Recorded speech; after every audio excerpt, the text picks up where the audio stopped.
मेरा नाम सुनील गिरी, जिला पाली। मैं महिलाओं का और अपनी बहन बेटियों का सम्मान करता हूँ, लेकिन जो सरकार ने 50% आरक्षण दिया है वो किस आधार पर दिया है? क्योंकि जहाँ एक और रीट में और अध्यापक मुख्य परीक्षा में जो फॉर्म भरने वाले महिला और पुरुषों का अनुपात है वही 70-30 का है, तो उनको एक तरफा 50% आरक्षण देने का क्या मतलब रहा? क्योंकि जहाँ महिलाओं की संख्या या फिर उनका अनुपात ही 30% है फॉर्म भरने में, हाँ, लेकिन लिंगानुपात में हाँ 50% हो सकता है, लेकिन फॉर्म भरने में तो 50% नहीं है ना, तो फिर उनको आरक्षण इतनी देने की क्या जरूरत है? हाँ, 30 से 33 कीजिए आप, हम 33 का समर्थन करते हैं, और आप 50 कर रहे हो और पीछे बचे पुरुषों का 50%, तो उसमें से भी आप विकलांग कोटा, विधवा, तलाकशुदा और ये खेल कोटा, ये भी आप पुरुषों में से काट रहे हो। हाँ, हम विरोध नहीं करेंगे, ठीक है। आप एक काम कीजिए, आप पीछे बचे 50% लड़कियों में से काट के देखिए, वो अगर वो करती है या नहीं करती आपत्ति। या फिर आप एक काम कीजिए, 100% जो सीटें आप दे रहे हो उनमें पहले ये कोटा काट लीजिए, जो भी विकलांग है या फिर हैंडीक्राफ्ट विकलांग है या फिर ये एक्स सर्विसमैन है और ये वो वाले सब कोटा काट लीजिए आप 100 में से, और फिर जो सीटें बचती उनको 50-50 कीजिए आप, कोई नहीं रोकेगा आपको।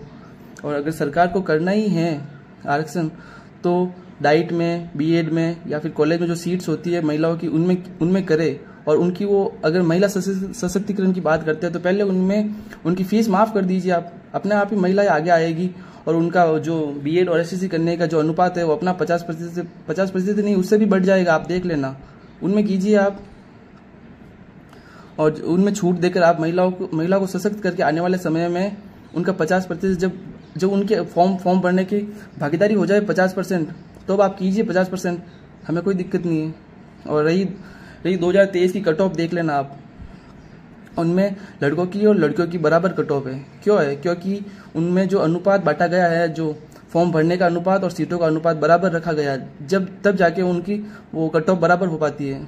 अगर लड़कों की और लड़कियों की अगर अनुपात बराबर नहीं होता फॉर्म भरने में और ये सीट्स में, तो उनका वो कट ऑफ बराबर नहीं जाती। आपके सामने फोटो दिख रही होगी, बस यही बचेगा पुरुषों के पास आरक्षण के नाम पे। 50% सीटें जो बचेगी इनमें बढ़ जाएगी, बस general AWS SC ST OBC, बस यही है सरकार का प्लान। जो आप वो बात करें 50-50 की, वो 50-50 नहीं हो रहा है, बस 70-80 हो रहा है, ठीक है सर। सरकार महिलाओं और बहनों को सशक्त करना ही चाहती है, तो जब वो तैयारी करती है तो उन्हें उनके लिए फिक्स कुछ मानदेय तय करे कि उनको आर्थिक रूप से मदद की जा सके। कोचिंगों में उनकी जो सीट्स है तैयारी करने वालों में उनकी सीट ज़्यादा बढ़ाई जाए, उनको फ्री की जाए कोचिंग, जो प्राइवेट इंस्टीट्यूट है उनमें। अगर 50% आरक्षण हुआ तो महिलाओं, अब जो पिछली बार कट ऑफ गई थी वो 188 के आसपास या फिर गई थी ओबीसी की, ठीक है, महिलाओं पुरुषों की बराबर ही गई थी। अब जब 50% हो जाएगा उसके बाद 150-55 वाली लड़कियां भी सिलेक्ट होगी और 185 वाला लड़का भी बैठा रहेगा। फिर मुझे नहीं लगता कि सरकार को अनुभवी शिक्षकों की जरूरत है। अब आज सुबह मैंने एक न्यूज चैनल में एनडीटीवी में बीजेपी प्रवक्ता अपूर्वा सिंह का बयान सुना। वो बोल रही है लड़कियां पीछे रह रही है, उनका नंबर नहीं आ पा रहा है। तो बात यह है कि मैडम, अगर नंबर नहीं आ पा रहा है तो रही होगी कुछ न कुछ तैयारी में कमी। हम भी लड़के हैं, हम भी तैयारी करते हैं। मैं पिछले 2 बार से पीछे रह रहा हूँ क्योंकि मुझे पता है कि मैं अपनी तैयारी में कमी रख रहा हूँ।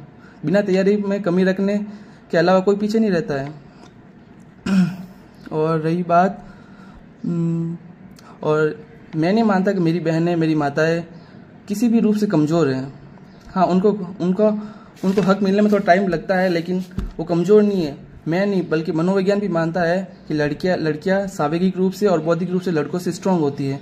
तो मैं मानता हूँ कि मेरी बहनें और माताएं जो भी है वो लड़कों से कंपटीशन करके भी सीटें ले आती है। आप पिछली बार का रिजल्ट देखोगे तो काफ़ी लड़कियां ओबीसी या फिर जनरल की सीट या फिर लड़कों की सीटें खा के आई है। और सरकार के इस नियम के आने के बाद सरकार चाहती है कि भी लड़के लड़कियों में भेद घटे। तो ये सरकार की गलतफहमी है, क्योंकि भेद वो घटा नहीं रहे, बढ़ा रहे हैं। जहाँ 1 और 50% पुरुषों की सीटें भी पीछे नहीं बच रही हैं, वो सिर्फ 10 या 12%, 15% सीटों पे ही उनकी जो फॉर्म भरने का अनुपात है 70%। जहाँ 1 और 15% सीटों पे 70% जो फॉर्म हो रहे हैं उनका कंपटीशन होगा, और एक तरफ जो कि 80 या 85 जो कोटा वोटा मिला के सब होगा, तो उनमें बस नॉर्मल कंपटीशन होगा। तो ये कहाँ का सही है?